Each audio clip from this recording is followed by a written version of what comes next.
আজকে শাকিব খানের নতুন ছবি ধরাত, সেই ছবিটার পোস্টার ফাইনালি ড্রপ করে দেওয়া হয়েছে। তো কেমন লাগলো পোস্টারটা সেটা নিয়ে কথা বলবো।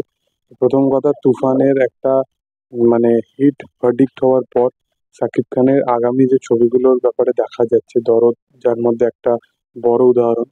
তো এই ছবিগুলোতে শাকিব খানকে কিন্তু তার যে বিগত যে ছবিগুলো যেগুলো ও শুধুমাত্র তার অভিনয়ের ক্ষেত্রেই নয়, সেই ছবিগুলোতে স্ক্রিপ্ট লেভেলেও ভালো ছিল না, গল্পর ক্ষেত্রেও ভালো ছিল না, সেই কারণে ছবিগুলো সেই লেভেলে অডিয়েন্স পছন্দ করেনি।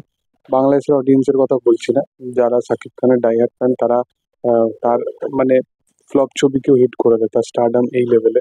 কিন্তু যদি ওভারঅল সিনেমার দিক থেকে বিচার করে দেখি, তুফানের আগে যতগুলো দু তিনটে সিনেমা ছিল সেগুলো কিন্তু সেই লেভেলে ছিল না। তুফানের অবশ্যই মেকিং এ ফ্লস ছিল, কিন্তু সিনেমা ওয়াইজ যদি দেখা যায় সেই প্রত্যেকটা সিনেমার থেকে অনেক বেটার, এবং পারফরমেন্স ওয়াইজও দারুণ একটা তাকে দেখা গেছিল তুফানের ওই পারফরমেন্সটা দিতে, দারুণ পারফরমেন্স দিয়েছিল।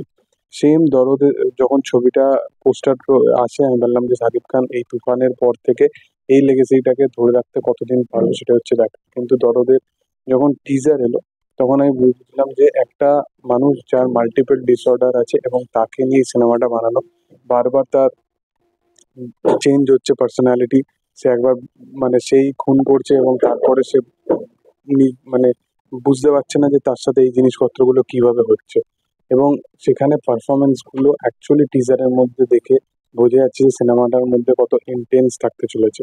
এটা হচ্ছে প্রথম। সেকেন্ড হচ্ছে, প্রত্যেকটা পোস্টারের পিছনে একটা করে রিজন ছিল, যেটা এর আগের ছবিগুলোর ক্ষেত্রে শাকিব খানের দেখা যায় না, যে প্রত্যেকটা ছবির পিছনে একটা করে ডিটেলস কিছু কিছু রাখা আছে যে কেন এই জিনিসটা করা হচ্ছে।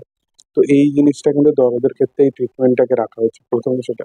সেকেন্ড হচ্ছে, এই গতকালকে যে পোস্টারটাকে ড্রপ করা হয়েছে সেই পোস্টারটার একটা জিনিস খুব ভালো লেগেছে, যে ব্যাকগ্রাউন্ডে একটা চরিত্র দেখানো হচ্ছে এবং প্রথমে যে চরিত্রটা দেখানো হচ্ছে সে খুব মানে দুঃখে আছে, স্যাড আছে বা ভয় আছে, সেই রকম কাইন্ড অফ একটা দেখানো হয়েছে। তো এই যে দুটো জিনিস যেভাবে ডিজাইন করা হয়েছে পোস্টারটাকে একটা ডার্ক শেডের মধ্যে, সেটা কিন্তু ব্যাপক, এবং ব্ল্যাক অ্যান্ড হোয়াইট রাখা হয়েছে জিনিসটাকে।